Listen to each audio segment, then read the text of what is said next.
قدرمنو نن در سره د ضلع شانګلې لیلوڼۍ بیا د جبې ښکلاګانې شریکومه. دا سیمه الله ورته ډېره لویه ښکلا بخلې ده، خو په دې سیمه کې اوس هم بلها محرومۍ دي. د دې سیمې ښکلا، د دې سیمې محرومۍ، د دې سیمې ولس جبا د لیلوڼۍ نه د ګاډي په سفر باندې خواوشا 1 غنټه فاصله لري. هلته څومره ښکلاګانې دي، دغه د قدرت دا غیږه درته ښیمه، ما سره اوسئ. درېغه که زه چېرته په دغه لاره بیا راشم حسن تکمیل ته رسېدلی وي او لږه مړه وي. دا د جبې بچي دي، یو ساوري ساتي، پورې بزې دي او دلته ورته دی ولاړ دي. کتې پتې بچوړې دي. د ښکلاګانو په وطن کې د غریبۍ کرښې د دیو په مخونو ښکاري. نو د جنتونو په سیمه کې که دغه جنت ته خلک ځي، خو لارې بالکل پولیس ویرات ده. دا تاسو کتلی شئ هغه ګاډی چې 4 ویلر دی،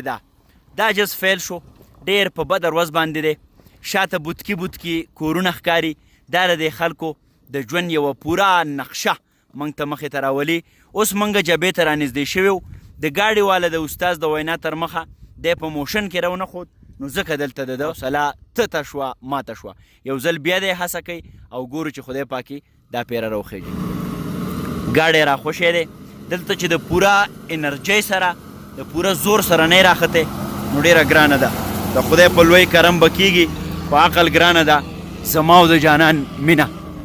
دا تاسو کتی شئ جي. آی های د دوزخونو په لمبو کې راغلم، د جانان نوم مې د جنت په دروازه ولیکو. دا شیبې موږ بیخي د جبې ټاپ ته راوختو. په دغه ګاډي کې موږ راغلی وو. جمال شاه دا زمونږ ډېر تکړه کیمرامین او ایډیټر دی د دې سیمې. شوخان به زمونږ کوربی د دې سیمې، کتې پتې بچوړی ورسره هم دی. سلطان ملک زمونږ ډېر تکړه فکر د ضلع شانګلې لیلوڼۍ، او دغسې د ښار نه راغلی رفت الله ورکزی را سره هم دی. رفت صاحب تاسو راغلی، روژه هم دا ډېر تازه تازه ښکارېدا. ولې د هواګانې تازه دي که څنګه؟ خو بس د دوی د جبې دا ښکلي موسم و، د دوی دا یخې یخې هواګانې او لږ پکې مونږ واک وکړو،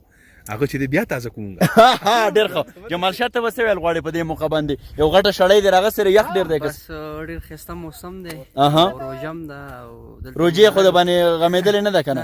ګډ وډ کړی یې. ګورئ وارډن صاحب را سره هم دی. وارډن صاحب په دې غرونو کې تاسو ډېر ګرځئ را ګرځئ، نو دا راته ووایئ چې په دې غرونو کې د ګرځېدو څه افادیت دي، څه فایدې؟ بس د کلي نه چې د ښار نه چې کلي ته راځي ښه ژوندي، او د کلي نه چې بس بیا د غرونو ته راخېږي، نو دا بیا سړي یعنې څومره چې ته څه د قدرت غېږې ته نږدې کېږي دومره ژوند ښکلی کېږي. بیا ژوند ډېر ښکلی کېږي. قدرمنو یقینا چې په دې غرونو کې څه بل شانتې ښایست دی. په دې غرونو کې سړی لیونی کېږي، او زه هم اوس د لیونتوب ته نږدې یم. جبا ویلکم ټو مدر نیچر، مدر نیچر. دلته په انسان باندې روژه هم نه غمیږي، انسان یریږي هم نه. او دا غرونه تا ته ویلکم کوي، په خیر راغلی وایي. دا دنګ دنګ غرونه ګورئ. مخکې ځو او هلته درته نورې ښکلاګانې ښیم، موږ سره اوسئ. استاد جي ودرېږه، استاد جي ودرېږه. استاد جي دا راته ووایه چې په دې روډ باندې چې تاسو راځئ نو ګران نه وي دا ډرایوینګ کول یار؟ دا خو داسې ولکه په خوړ کې چې سړی راشي. او دا ستاسو سره کوم ګاډي استادجي چې را دومره کلک ګاډي دي؟ دا خو جاپاني ګاډي دی، پاټوار جیمني. ښه جاپاني ګاډي دي. نو دا په لاره باندې فیل کېږي، را فیل کېږي نه؟ یا نه فیل کېږي. ښه په چروت کې ځئ تاسو. او د دې دپاره تاسو خاص قسمه ډرایوینګ زده کوئ که نه هم هغه ډرایوینګ ځکه چې دا غرونه خو مولو ډېر ګران دي په هوار روډ باندې او بیا په دې غرونو باندې؟ د خپو پریکټس زیات غواړي. ښه د خپو پریکټس زیات غواړي، ځکه چې هلته کې ته ریس او بریک او دا لکه یا لکه استادجي ګاډی دی که وړه غېږل دي، خبرې سمه لانجه ده. ځه لاس پې ورپورې که. خوشحاله راته اوسې، خوشحاله راته اوسې.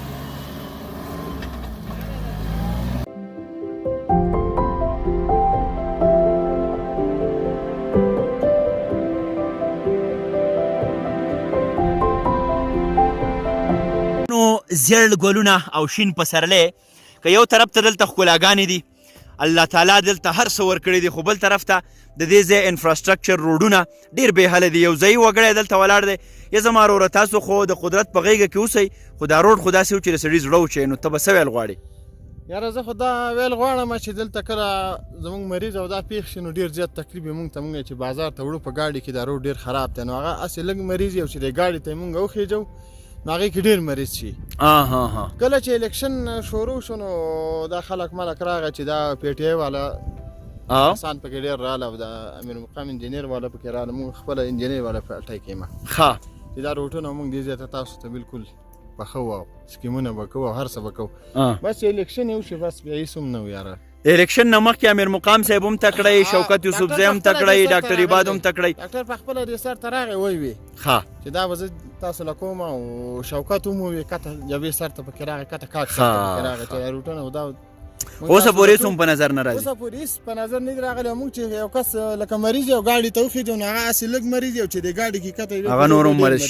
ډېر محترم شوکت صاحب ډاکټر عباد صاحب امیر مقام صاحب سدید مونیم دا ټول که تاسو زما غږ اورئ د الیکشن نه مخکې د سیمو ته راتله د دې سیل کول خو ډېره مزه کوي خو د الیکشن نه پس چې بیا کله اقتدار ته تاسو راشئ نو باید چې د دې خلکو احساس د ځان سره ونسئ دا خلک وایي چې زمونږ مریض دلته کم بیماري او چې په ګاډي کې تر ښاره رسو نو هغه عاجز د مرګ خولې ته نږدې شوی د دې خلکو په تاسو باندې حق دی دا تاسو په دې باندې لحاظ نه کوئ باید چې تاسو دې ته یو ریښتونی نظر وکړئ دا کتې پتې ځوانان دي واوره یې راغستې ده دا واوره د کوم ځای نه راوړه زویه تاسو ملم جبې نه دلته ملم جبه کوم ځای کې ده ښه پورې ده او څویم کې سبق وایې زویه ته شپږم کې او ته څویم کې شابسې نر به شوړی دی سکول څومره لرې دی ستاسو د کور نه ګنټې لار به نو تاسو ستړي کېږئ نه زویه نږدې راته سکول نه جوړېږي های های دا هغه ځوانان دي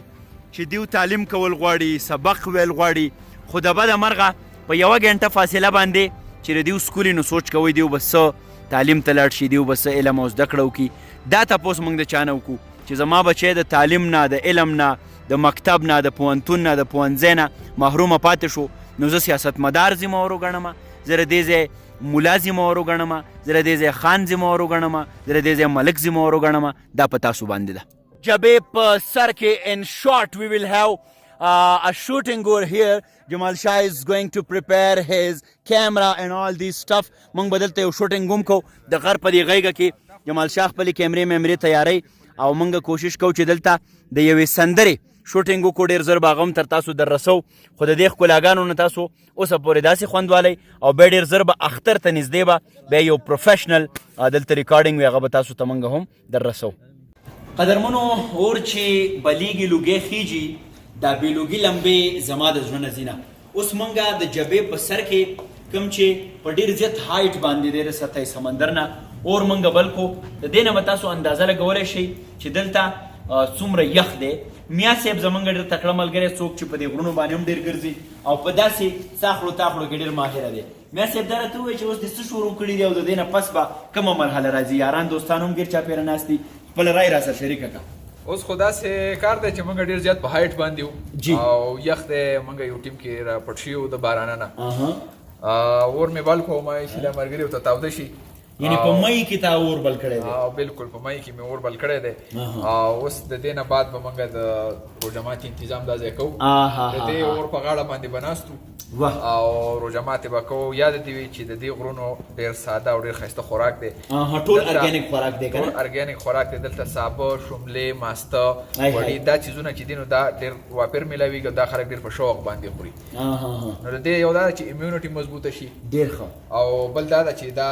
لوکل اقتصاد چې نو هغې ته هم زیان نه رسوي د دې خلکو میا صاحب تاسو د اقتصاد خبره وکړه ذریعه معاش د دې خلکو زیاتره څه دی زیاتره د دې خلکو ذریعه معاش چې نو هغه د کول مایننګ دی د کولې مزدوران دا ټول چې دي دا د کویلې مزدوران دي دا کور کې چې ته ګورې زما خیال دی چې په 100 کې به 98% خلک چې دي نو هغه هر یو کس چې نو هغه د کویلې مزدور دی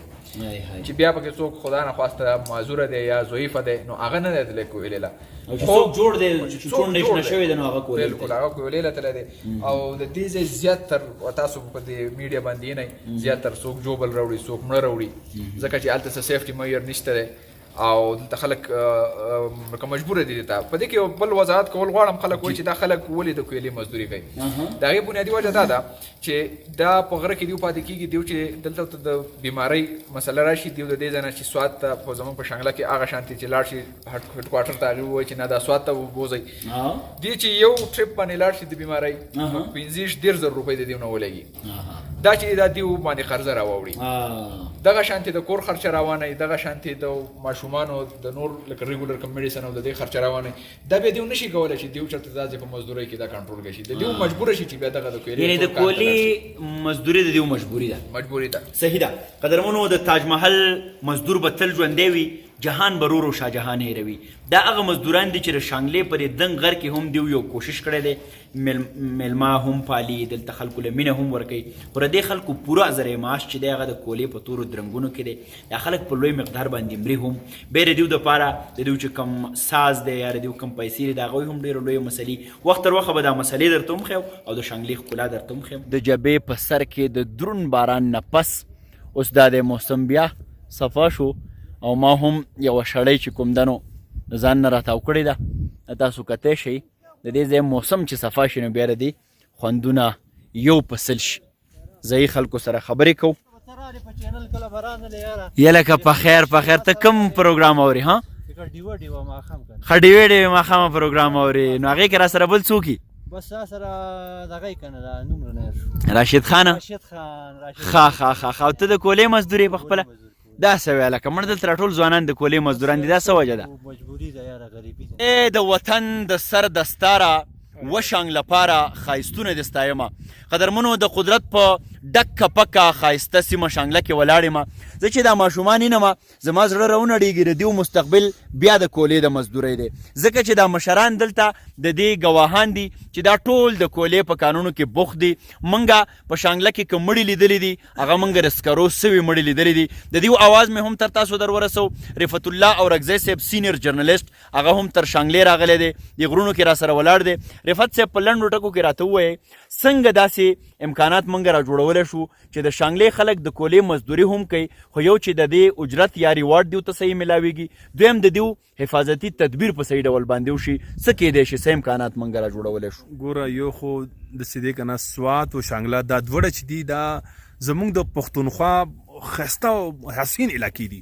او سوات چې دی هغه ډېر زیات ډیولپ دی هلته ډېر زیات ټوریزم دی او خلک چې دی د هغو مین چې کوم اکانومي یا سورس دی هغه ټوریزم سره ډېر زیات تړلی دی او شانګلې کې دا دی چې دلته لږ زه ماته عجیبه محسوس کېږي اکثر دا تاسو چې شانګلې کوم واکمن دي ایم این ایز او ایم پی ایز هغو سره ما دا خبرې کړي چې دا خو د ټوریزم پوره چې کوم معیار دی په هغه باندې پوره وترویږي خو دلته هغه شان ټوریزم نشته دلته هوټلې نشته دلته مطلب دی لکه انفراسټرکچر نشته اوس دا جبه وګوره دا دومره ښکلې علاقه دی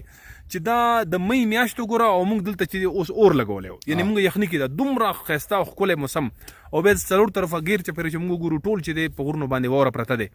نو دا د کویلې مزدوران چې دا غریبان چې دي خپل بچو دپاره هلته رزق ګټي او دا رزق چې دی بالکل مکمل چې دی د خطرو نه ډک رزق دی یعنې مطلب دا چې هر ټایم دا خطر پکې موجوده وي چې هغه کان کې چې دی راوغورځېږي یا پکې ګیس راوځي یا سړی چې دی مطلب مړ شي شهید شي پکې او موږ ډېر کسانو کتو په درجنونو چې دي د خاص کر د شانګلې خلک چې دي هغه په دې کې مړه شو قدرمنو موږ د جبې په سر کې اوس ناسو غیر چاپېره یاران دوستان دي کوله بلیږي د روژه ماتې بیخي وخت شوی دی داسې باران دی ته به وایې که را جبۍ لا هوکړه په کته یې وړه خو بیا هم یو ډېر ښکلی ایډونچر دی موږ ناسو د باران نوم منځي اخلو دا غیر چاپېره ملګري تاسو وښیئ او دلته راته کجوره هم پرته ده الوکاټ هم میا صاحب دې غره ته راخېجولي دي او په غر کې خو دا خبرې مزه کوي چې په نش نیمګړه کې میا صاحب ستا شکرګزار یم ته خو د بلا بچی ګورې دې غر ته خو سړی ځان نه شي راخېجولی تا دومره خوراکونه راخېجولي دي ته ښه سړی که نه ستاسو ښکلی نظر دی او د مېلمنو په کار ده موږ کوشش کوو چې د مېلمنو ډېر زیات خدمت وکړو بهرحال ستاسو ډېره مهرباني د مېلمنو خدمت دا نه دی چې ترې قرضې وکړې او ګډان دي حلال کې موږ له پوره سپوره دي وي خو دا دې موږ له د اخلاص نه وي خورین کنډول کې په اخلاص ساده اوبه راکوه خاطره موږ د یار تالي ته نه تندي ته ګورو دا پښتانه دې خبرو هم خراب کړو چې قرضې اخلي او مېلمنو له چې کوم دی ګډان او چرګان لالئ خپل د وس مطابق اولالۍ صحابه راکوه خو پرون تندي باندې قدرمنو په کار ده چې زموږ مهمان نوازي ایکسپلایټ نه شي موږ مېلمانه پالو خو په دې قیمت باندې نه چې ځان پسې خراب کړو بهرحال بیا هم شکریا ډېره مننه نو اوس شپه ده مونږ د یو ځای نه بل ځای ته منتقل کیږو باران هغسې په شړق ورېږي مونږ به شپې له بل ځای ته ځو په دې غره کې دا یو ګاډی هم روان دی د شپې او زمونږ ملګري چې دي نو هغو په خپل چورباتیانو باندې روان دي پته نه لګي نری نری چورباتیانې به تاسو وینئ د لارې نه د سپو غپا هم راځي دلته اوس ډېره ګرانه رهۍ ده یو سړی پکې ارتاو هم شو او دا نور پکې په ارتاوېدو باندې دي هلکه خیال کوئ هلکه خیال کوئ یا الله تعالی د پکې خیر اچوي یو سړی ارتاو شوی دی سرجي خوږ شوې خلکو کې هم صرف دی ارتاوېږي د بل چا بوټان سلیپ نه لري سرجي صاحب څه احساسات دي په دې سخت وخت کې یا مه کوه یا قدرمنو دی اوس ما په لخته وړي سړی ګډوډ دی قدرمنو د سپو دا غپا به تاسو اورئ لایټونه را روان دي، خلک را روان دي. وایي چې بیګا دې ما سره واده وه د سپي په غپ پسې به 10 فرلانګه تلمه. نو دا هغه غپا ده چې موږ ورته ورو ورو ورنږدې کېږو او دا لار د ختمېدو نوم نه اخلي. یا الله تعالی ته پکې خیر کوه. دا اوس موږ منزل مقصود ته رانږدې ورو ورو. یا لکه دلته خو چې کوم دی دغه انتظام شوی دی د بخاري. هروره سلام علیکم جانانه، ښې ټیک ټاک خوشحاله سوکاله.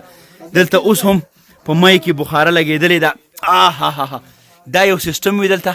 په شانګله کې په غرونو کې او خلک دا بخاري لګوي، دا پیپ بره ور وتېرې بلها لوګی به دی ورولي. دلته به په دې کې اور بلیږي، اور چې بلیږي. سرجي په خیر علی په خیر علی، ستړي مه شئ ستړي مه شئ ستړي مه شئ. دا مېلمانه چې کوم دی د دې شپې راله، راځئ راځئ قربان قربان در نظر درنه لوګی کې. دا به زموږ په اوپن ایر کې په دې کټونو مټونو کې شپئ او سبا به درته بیا په رڼا روز به درته دا نوره لوبه ښیم. اوس سهار دی، موږ به د واپسۍ لاره چاره را جوړو. های ګوري ګوري وریځې، تک شنین غر، ښایسته ښایسته ونې، دغه ځنګلې، دغه غرونه، دا د دې وطن ښکلا ده. باید ځنګلات کټ نشي او د قدرت چې کومې سپارښتې دي ورکړي دي د هغې سره ظلم ونه شي. ګنې بیا به د کوویډ-19 نه ځان نشو خلاصولی. دلته چې موږ کوم ځای کې شپه وه نو د سکروټو اسري اوس هم لا دلته استعمالیږي. تاسو سوچ کوئ دلته د بجلۍ هغه پوره انتظام نه دا اسري دی، په دې کې دې سکروټې ور واچئ بلکې پرتې دي پکې او دا بیا وپوکي او دا بیا په جامو باندې وهي. زما د غرونو د ښایست له غمه هر سوداګر د کرش مشین او فولادي سپینه اره راوړي. کونجا کړنج راشه او په شرنګا شرنګ راشه. دا کونجی دی. کونجی د دې غر یو خاص قسمه سابه دی کوم چې ډېر زیات میډیسنل پروډکټ کې هم استعمالیږي. د دې ترڅنګه دا ډېر هیلدي خوراک دی. دا خلک په دې موسم کې ویشي یو خوټ ورله ورکي، بیا په دې کټونو کې کیدي او په سولر انرژۍ باندې د نور غارمه چې کمي په هغې وچ کي او بیا چې کله دلته غټې غټې واورې په دې پورې غرونو باندې وشي او دا وطن تک سپینې، په هغه وخت کې دیو دا کونجې خوري. زه چې اکثر خبره کومه په خپل بعضې نیم ویډیوز کې چې یاره پخوانی کلتور دا موږ سره تیر دی، تیر د تاسو کتی شئ په دې باندې خلک یوه کوي. دا موږ سره موټۍ ده او دا موږ سره پاله ده که تاسو دا کتی شئ. او دغسې دا کونده ده، کونده او دا پیوند دی بلکې وبخئ او کونده چې ده نو هغه دا لاندې د دې پالې سره. دا موږ سره بیا جغ دی، کله چې خلک وایي غویي جوتې کومه او جغ باندې څټ سوځي، دا څربانډې ده. نو په دې باندې یو عمل کېږي چې هغې ته یوه وایي یوه. نو په کوم ځای کې چې زمونږ شپه وه هلته دغه ټول څیزونه چې دي دا توکي دا هم پراته وو. دا هغه بیلر دی چې دا خلک پکې اور بلی را بلی او دلته تاسو بل خوا کتی شئ دا ترړې دي، ترړې دې باندې دا خلک ورونه بلی په ژمي کې دلته چونکې یخ ډېر وي. دې ته قدرمنو مونږه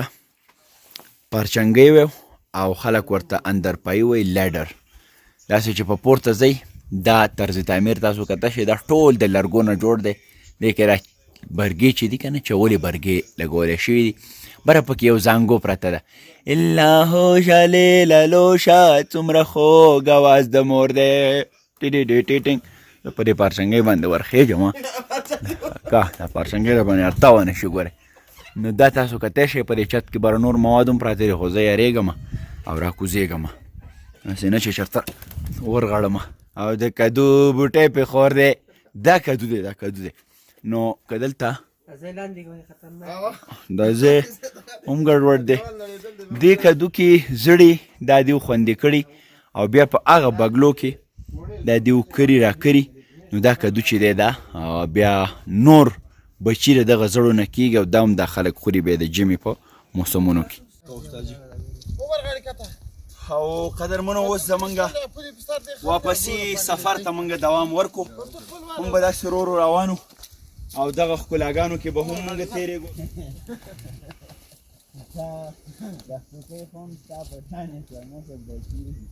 قدرمنو دلته بیزه څاریږي.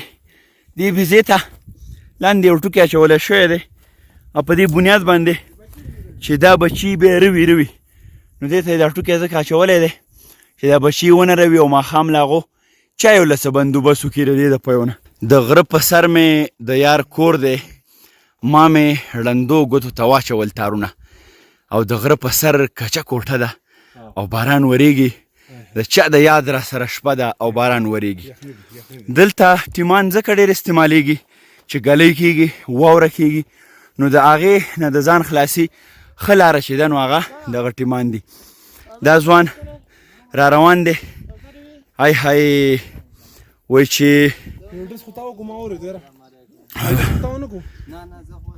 د دې جنګونو نه د تیر عمر حساب اخلم ما سره کور کې یو ټوپک دی پې رباب اخلم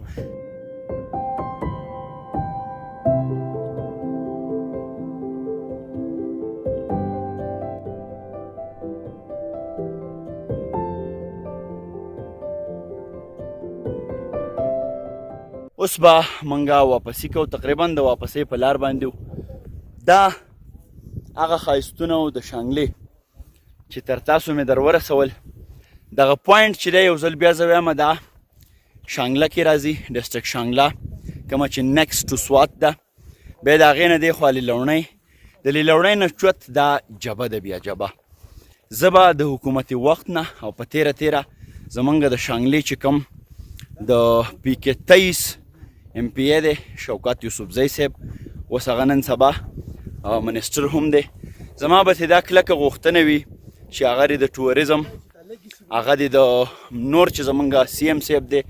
څومره چې معتبرې چارواکي دي چې هغو ته دغه خبر ورسوي دا هغه علاقه دا د انسانانو یا د خپل ټولنې د خپل ولسوالو د خپل وطنوالو بنیادي خدمتونه چې دا څیز مونږ څنګه لینک کولی شو د دې خلکو د خېټې سره د ژوند جواک سره ما تاسو د خلکو دا خبرې هم در ورسولې چې لویه آبادي چې ده نو هغه دلته د کولې په مزدورۍ کې بوخت دي د دې ځای خلک او د کولې ډېره سخته مزدوري ده حفاظتي تدابیر نشته دی پریکاشني ماجر نشته دی هغه خلک مري په مخه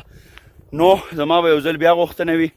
چې که د شانګلې سیاستمدار د شانګلې سره ښه کول غواړي نو پیپونه پلونه روډونه دا په خپل ځای باندې اهمیت لري خو په بنیادي توګه زمونږ د سیلګرۍ انډسټري یا د ټوریزم انډسټري چې ده د هغې د ډیولپ کولو ضرورت دی د هغې دپاره د لایحې عمل تیار شي ټینک دې کینی او هغه خلک دې بیا د دې سیمې د پرمختګ دپاره څنګه چې موږ وینو په مهذبه نړۍ کې د ټوریزم نه ډېره لویه پیسه غور وباسي ریوینیو جنریټ کوي ولې نه چې هغه موږ د دې سره هم لینک کړو